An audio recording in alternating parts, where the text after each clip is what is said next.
Deadlifts, one of the most complicated exercises to teach most people.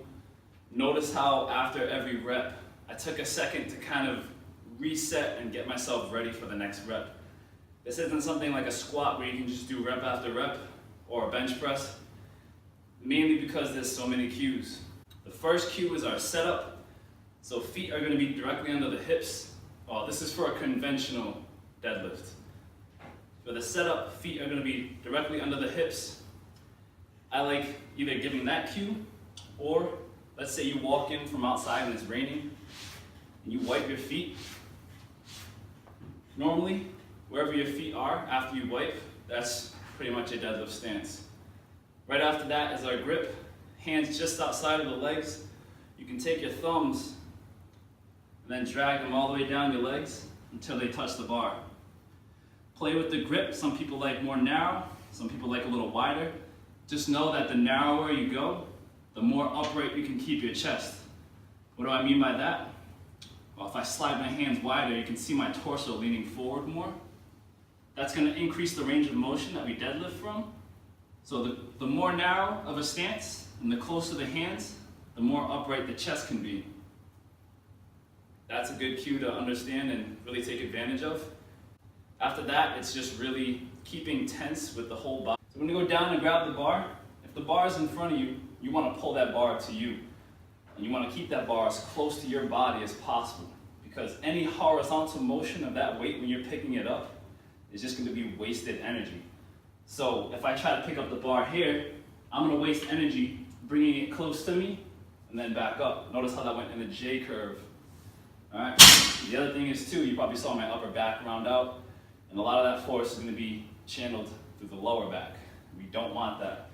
So go down, grab the bar, bring it as close to you as you can.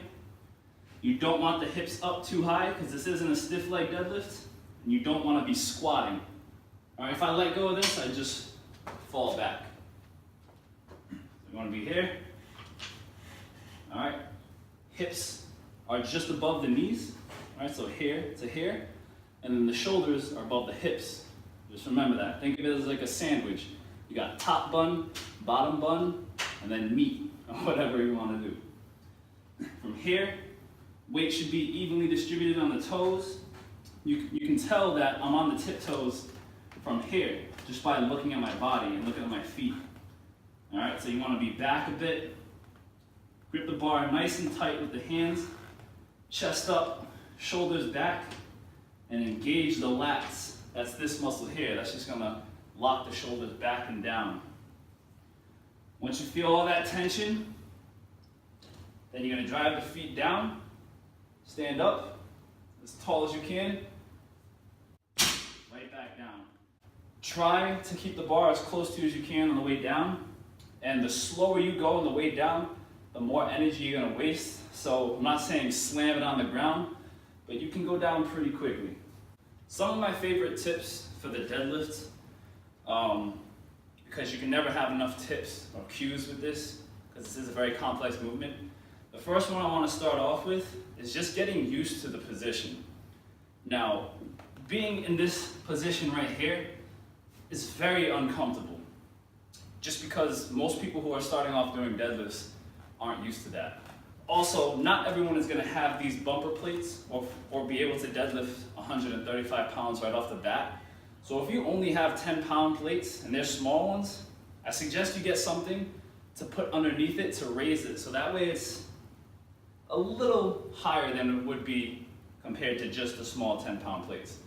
All right, so not mid-shin, but just below it. So we're going down here, grabbing the bar, and then just focus on getting tight. Grab the bar tight, chest up, shoulders back, and then think of pulling on the bar just a little bit, but not enough to actually lift it off the ground.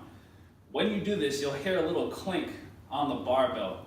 That's what you want to feel, and you'll feel the hamstrings and the glutes engage. So I'm here, nice and tight, chest up, shoulders back, and then pull a little, and relax. Pull a little,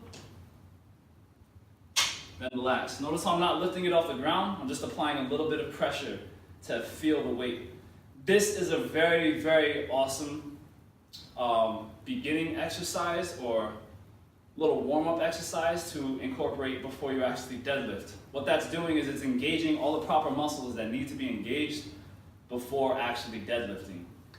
And the reason I like it so much is when people get to heavier weights, they tend to forget about all those muscles, they forget about all of the cues, and then they just yank at the bar mindlessly like this. And then that's how people get hurt. Most of the time, if you try this, you'll feel this in the lower back and the mid back. You won't really feel the hamstrings and the glutes engage. So every time I deadlift, I like to reset, grip the bar, chest up, shoulders back, pull a little. You can tell when I get tight. All right, I feel these muscles firing as well as the upper back, the arms and the core. And from there, then you stand up.